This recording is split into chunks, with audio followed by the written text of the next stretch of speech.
What is the cost of a liter of petrol nowadays? Around rupees 77.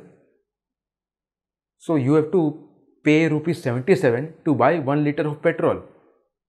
Similarly, if you want to buy a part of the pie of mutual fund, means you have to pay something that is known as price, otherwise known as the NAV of a mutual fund. So NAV stands for net asset value, which is simply the price which you have to pay to buy 1 unit that's a part of a mutual fund. The more number of units you want to buy, you can just simply multiply the NAV, that's the price, into number of units. That is the amount you need to pay. So for example, if the NAV of a particular mutual fund scheme, it is rupees 10 and you want to buy 100 units. So you have to pay how much? 10 rupees NAV into 100 units is equal to 1000 rupees. You have to pay 1000 rupees to buy 100 units of a mutual fund scheme. So how does a mutual fund scheme work? To answer or to understand this point, you have to first understand that how does a NAV work, or what is NAV. So NAV, as we were just speaking, that NAV is simply the price of the mutual fund. So NAV, the formula of the NAV is that assets of the scheme minus the liabilities of the scheme divide by the number of units of the scheme.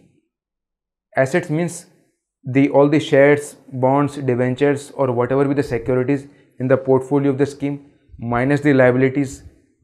Now what are the liabilities of a mutual fund scheme?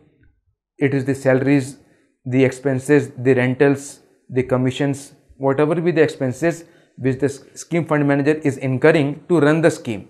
So asset minus liabilities divided by the number of units.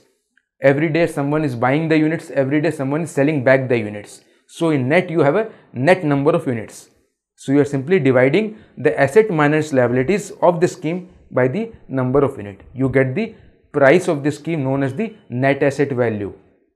So whenever the market goes up, I mean to say equity market goes up or the debt market goes up, as the case might be, the numerator portion, asset minus liabilities, that portion goes up. So the NAV goes up. And when the market falls down due to any economic crash or some other political reasons, then the numerator value comes down, so the NAV also comes down. So the NAV movement is dependent on the market movement. If the market goes up, then NAV goes up and vice versa.